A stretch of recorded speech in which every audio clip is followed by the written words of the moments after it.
The frame is familiar. Queen's a couch that has survived every opinion known to man, a kitchen that can feed sorrow and celebration with the same spoon but the angles tilt. Instead of treating California as an argument, this telling treats it as a magnet, a steady pull that reorganizes everything metal in the room. Michael's new academic post is the official reason, a crisp adult fact with a date on it and a salary attached, yet beneath the paperwork sits the itch of a young family wanting to wear a bigger sky. Gloria calls it what it is, a chance, and the word travels differently through the house. In Edith, it flowers into plans, recipes, lists. In Archie, it clangs against a set of convictions forged partly from pride and partly from the terror that quiet rooms are louder than noisy ones. He answers with ritual, a wisecrack, a suspicious squint, a geography lesson that confuses coastline with morality. You can tell he's scared because he's funny. Most men of his type are only hilarious when they're cornered. The plot's fuse is lit by real estate. George Jefferson has buyers for the Stivics place, and the buyers want to move in like fate, swiftly and without negotiation. That means boxes and bubble wrap and the humbling chore of touching everything you own and asking whether it still belongs in your life. Before they board a westbound plane, Michael and Gloria cart their living back to Archie's for a temporary return to the crowded waltz of 704. The transition lands like deja vu with teeth. Shared space awakens old duels dressed as jokes. Michael praises Shakespeare with a glow in his voice. Archie hands the crown to the Three Stooges and acts like anybody who disagrees has betrayed America. They tussle because it's the house's grammar. He likes his laughter big and his lessons short. Michael prefers his jokes compact and his insights with footnotes. If they were strangers, it would be an argument about taste. Because they are family, it's a tender fight over who gets the last word about what matters. Edith tries to keep the oxygen level comfortable for everyone. She understands that meals are more than meals, that a roast can be a truce and a pie can be a bandage. She designs a farewell dinner at home, one last table where plates can carry the weight of what throats cannot say. It is more than menu, it's liturgy. She's counting on the ritual to bless the future, even if the men posture and the daughter cries. Then, at precisely the wrong moment, and for exactly the right reason, opportunity knocks with a white tablecloth. Michael, soon-to-be boss, invites him and Gloria to dinner at the Plaza. It is a local test with national implications for a young scholar's life. You don't skip the audition when the conductor finally looks up. Now the house has two tables set at once. At one sits the last supper of a family arrangement. At the other, the first course of a new career. The collision is unavoidable. Everyone pretends it is just scheduling. Nobody believes it. The living room absorbs the argument like a stage set that has seen every play. Archie prosecutes his case with the weapons that have always worked for him, exaggeration jokes sharpened into Dart's nostalgia stapled to duty. He paints a picture of Joey's mornings so vivid you can hear the cereal box open the toddler's window, the short walk to grandma's kitchen, the chocolate milk, the stories before nap. In his telling, you don't move a child away from such perfection unless ambition has eaten your conscience. It's manipulative because it's beautiful, and the beauty makes it hard to fight clean. Michael hears the overture to a guilt symphony and stiffens. Gloria hears the ache underneath, sees the father, whose proud body language is a costume he forgets he's wearing, and tries to referee a contest that has no neutral ground. Edith, who has prepared the exact number of biscuits that hope requires, holds her smile like a lantern in a basement. The detente cracks where family peace always breaks at the dining table under pressure from time. Quips fly, then land with the lead weight of subtext. A joke about culture is really a dare. A jab about manners is really a wound. Gloria says a blunt sentence that puts furniture back in its place. Michael replies with a version of adult sovereignty. Archie performs generosity as a threat. Go, don't worry about us. We survive everything in a tone. That means choose and let me witness your arithmetic.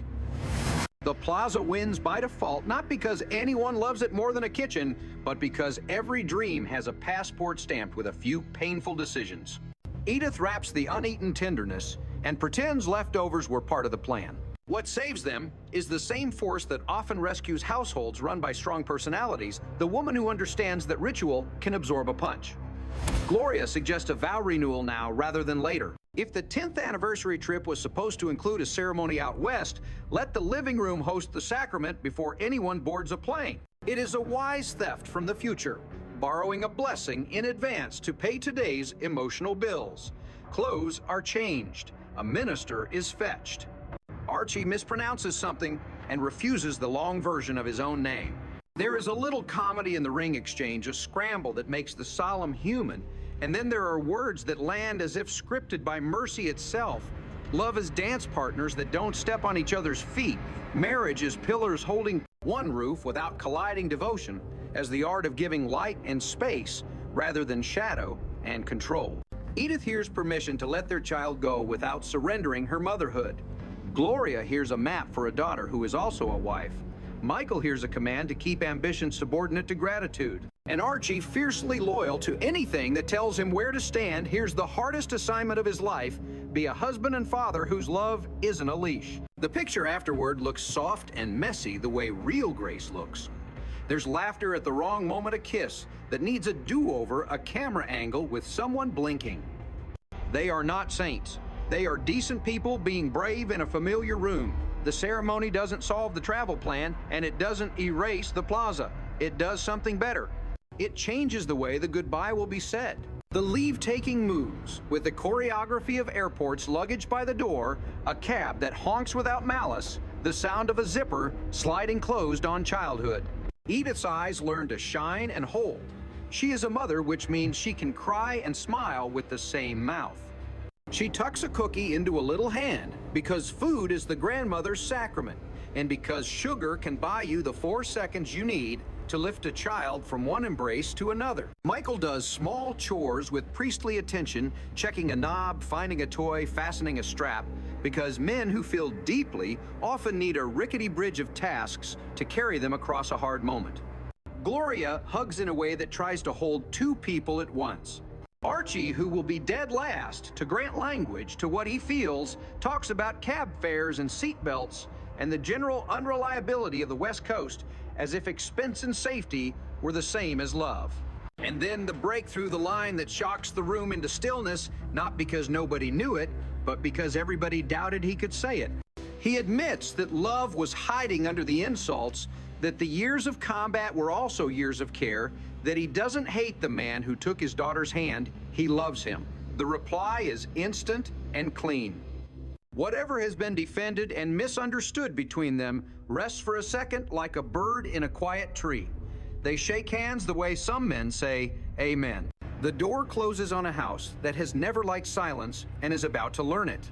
The silence is not empty. It has texture. Edith finds new chores for hands that do not know how to be unemployed. She rinses a cup twice, smooths a cloth 3 times, solves the ache of an unused high chair by pretending to dust it. Archie discovers that the radio can pretend to be a neighbor, and that the evening news, infuriating as it is, keeps a man in the company of something loud. The first postcard arrives, a beach swallowing the sun, a toddler's smudge on the ink. 2 sets of handwriting, Gloria's cheerful logistics and Michael's professional hope. Edith keeps it on the mantle where good news learns to stand next to old photographs. Archie picks it up now and then with a skepticism he cannot maintain. Phone calls follow. The first one is, "Messy all hello, and how are you? And what's the weather like? And are you eating right? And does the baby sleep? And are the streets safe?" Archie tries to act bored. He cannot sustain it for an entire conversation. Michael tries not to sound proud. He fails when he talks about a class that finally woke up. Gloria keeps saying, "You should see then," corrects it to, "You'll see then," laughs at herself because she knows the difference matters and refuses to apologize for happiness. Edith makes yes a musical instrument and plays it softly, coaxing the details out of the distance until the line hums like a string you could pluck. The calls define a new civility. Nobody has to win to be heard. Out west, the new life behaves exactly as new lives do. The apartment is honest about its size 2 rooms that pose as more, and generous with its light. They argue about where the crib should point. They settle on the window because the idea of a horizon feels like a promise worth giving a child even when the view is just a rectangle of city. The campus performs its ritual late-night preparation, early morning nerves.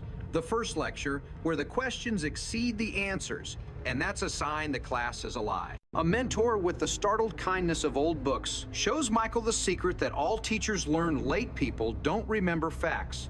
They remember whether the room felt like a place where their mind could walk around.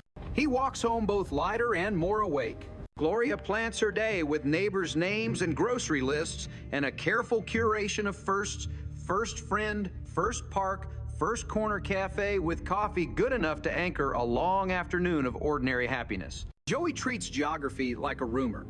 He recognizes faces, not latitudes, and his laughter is a persuasive essay on the thesis that love travels faster than time zones. Back in Queens, the neighborhood learns to leave space for the bunker quiet. People drop by carrying objects with purpose: a skillet that can handle grief, a plant that doesn't demand much water, a pie that insists on being shared.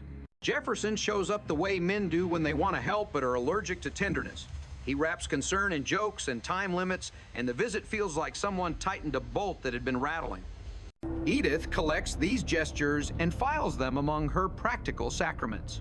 Archie keeps score on a ledger he won't admit exists. How many days between calls, what the laughter sounded like, whether the sentences included words like soon and next time. Pride sneaks up on him disguised as a different emotion. He mistakes it for irritation until he overhears himself bragging to a neighbor about the boys' new office and the department that knows talent when it sees it. A small crisis confirms what they are building. Joey runs a fever only a parent can see as apocalypse. The doctor is calm, the night is long, morning is merciful. The event is easy to narrate in a few words. The feeling is not. The next time they call, Gloria's voice has an iron filament that Edith recognizes. It is the tone of a woman who has been initiated by a night she didn't want and came out with the unglamorous courage that families rely on more than they ever admit. What they don't say on the phone, because there is no point, is that both parents stood by a crib pretending not to cry. What they do say is that the sun tomorrow will be embarrassing in how ordinary it looks, and that ordinariness is the prize. Seasons do what seasons do. Autumn in Queens trains the trees to tell the truth in color before they let go. Autumn in California teaches people to carry a sweater they won't need at noon. They exchange recipes and local rumors by mail because information becomes affection when folded into envelopes. Eventually, a visit is mapped. Archie resists flying using statistics that are secretly feelings. Edith packs the courage for both of them, alongside bakery goods from a place that insists the old way is the right way, and a photograph from the living room ceremony in a frame that makes the moment look like heritage. On the plane, Archie performs performance, complaining about the peanuts, while eating them, reminding Edith how the Wright brothers were show-offs. And then he naps, because the body betrays what the mouth denies. Arrival rewrites everybody's posture. Airports are warehouses until the person you love is near, and then they turn into chapels. Gloria's face is a light you can carry. Michael's relief confirms that anxiety makes him taller. Joey's arms function like an invitation no one refuses. The visit is a seminar in domestic diplomacy. Mornings are core symphonies that demonstrate how togetherness still works in unfamiliar rooms. Afternoons are excursions where each generation gets fed parks for memory, bookstores for ideas, bakeries for souls, playgrounds for proof that the human race deserved to be invented. Evenings become the new hearth. Archie discovers the local sandwich that tastes like a handshake between burrows. Edith finds a thrifted vase with a past and decides it has earned a future on someone's windowsill. They talk not to settle old scores, but to mark new peace. Michael thanks Archie without staging a confession. Archie grumbles his approval because improper gratitude is his love language. Gloria stitches the moment to their vow renewal with a reference to those words about not blocking each other's sunlight, and the room falls into the easy silence of people who have finally stopped confusing possession with devotion. When the visit ends, the parting is competent rather than catastrophic. Announcements about seatbelts do double duty as blessings. Back home, Queens smells the same and looks kinder. The photograph from the ceremony shares a mantle with a postcard of a beach. Together, they explain a family's theology promises up-close horizons far away, both necessary. Calls become rhythm, not rescue. Postcards become breadcrumbs rather than emergency flares. At holidays, logistics are negotiated with the kind of generosity that used to be theory and is now habit. The old arguments about Hamlet and the Stooges never die, they just stop pretending to be verdicts. They turn into comedy bits. The family willingly replays proof that difference can be sport instead of war. What restores this household most is not a grand conversion, but a practical redefinition. Archie discovers that blessing is a job description he can live with. It means giving his opinion without forcing it to win, guarding the porch light, treating the phone like a bridge instead of a lifeline. Edith keeps practicing the same faith she practiced from the beginning. Lay the table even when you're not certain who is coming, and never underestimate the power of a well-timed cookie. Michael learns to protect his ambition from arrogance by braiding it with gratitude, and in doing so, he finds he can talk to Archie without converting him.